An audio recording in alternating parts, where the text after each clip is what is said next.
Il est grand temps de retrouver notre feuilleton dans Sud Info Soir. Retour aux sources de l'Hermeton, 3e épisode. Aujourd'hui, Bernard Gillin et son guide nature, Georges Hublet, vont aborder les rives d'un des plus beaux villages de Wallonie, Soulm. Alors Georges, maintenant, il y a un petit mot d'explication sur le type de vallée que nous traversons. Nous venons de quitter le confluent Hermeton-Meuse, nous quittons le moulin et puis nous nous trouvons dans une vallée assez large ici.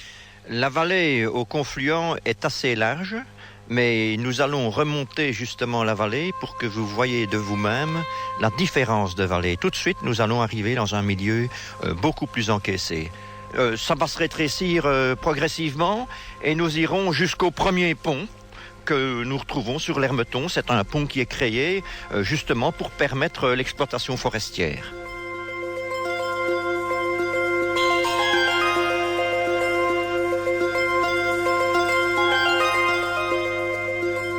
Georges Hublet, on est ici au moulin de Soulm et c'est un moulin tout à fait caractéristique par rapport au moulin de l'Hermeton qu'on vient de quitter et qui se trouve à vol d'oiseau à 8 km à peu près.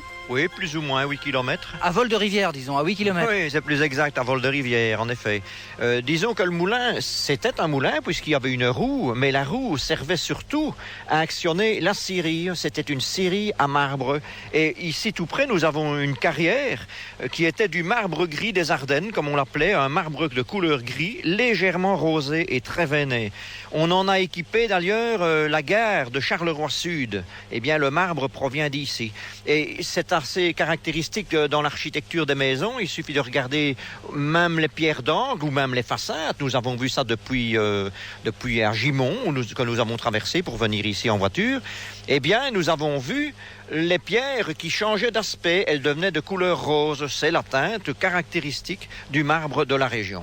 Alors si la carrière n'est plus une carrière, la scierie aujourd'hui n'est plus une scierie et le moulin à eau ne fonctionne plus. Alors qu'est-ce qui se passe aujourd'hui dans le bâtiment que l'on peut voir ici en face de nous et qui est très, très caractéristique? Oui, ça rappelle un bâtiment industriel qui est donc destiné actuellement à l'hébergement de jeunes, de camps de jeunes, de colonies. Et tout l'été, on peut voir cet ancien bâtiment qui fut bien animé par l'époque industrielle, qui est à nouveau animé, mais par une autre génération, une autre époque.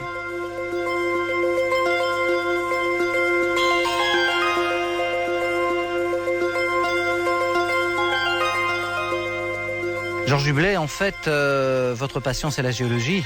Donc, oui. La géologie et la botanique aussi. Hein. Alors, qui c'est qui l'emporte, la botanique? Bon, je crois quand même la botanique. Mais j'aime bien la géologie, l'histoire, l'archéologie, j'aime bien les vieilles choses, les anecdotes, le folklore, j'aime bien tout ce qui touche la région, quoi. Et à propos de marbre, il serait peut-être intéressant de faire remarquer, on appelle marbre dans nos régions un calcaire suffisamment dur que pour être poli. En réalité, ce n'est pas du marbre. Le vrai marbre, on le trouve en Italie, parce que le vrai marbre ne contient pas de fossiles. C'est un marbre qui a subi une évolution par le temps, autant au point de vue température que par pression, alors qu'ici, ce sont des dépôts marins. Et c'est ça, quand on est ici à la carrière de Soulm, eh bien, on retrouve une lentille, une accumulation de fossiles. Ça s'est passé, voici 400 millions d'années. Les mers recouvraient notre pays et c'était un climat équatorial, d'où l'accumulation d'animaux marins, de fossiles, de coraux même. D'où la couleur du marbre, sa fameuse couleur rose, rouge. Ça varie d'une teinte foncée à la teinte très claire. On l'appelle même la griotte, comme ça nous fait penser à notre cerise de la région, notre cerise du Nord. Toutes les maisons sont en marbre ici alors? Une grosse partie, finalement, c'était le matériau de la région. C'est logique. Si vous allez dans les pays qui n'ont pas de pierre, eh bien, vous retrouverez la brique. Ici, la brique, c'était un signe de richesse extérieure, puisque le matériau le plus utilisé, mais c'était le matériau le plus courant, le plus du pays, c'était le marbre rose, le marbre rouge. C'est une grande différence? Tout ça dépend du milieu qu'on a quitté au point de vue. Nous sommes sur un chemin, en même temps c'est de la terre, en même temps c'est du schiste. Et puis là nous venons de tomber sur une pierre calcaire. Oui, c'est une pierre calcaire, on pourrait. Disons, elle est facile à reconnaître parce que nous sommes dans la région du marbre. Ben, ici, c'est vraiment un marbre rose, rougeâtre. Une façon de reconnaître si c'est du calcaire ou du grès, nous prenons une goutte d'acide chlorhydrique dilué à 10%. Rien qu'une goutte, nous allons en placer une goutte sur le bloc et nous allons voir la réaction. S'il y a une effervescence, un bouillonnement, voilà, c'est le cas, il n'y a aucun problème, ça ne trompe pas. Eh bien, le calcaire réagit à l'acide chlorhydrique.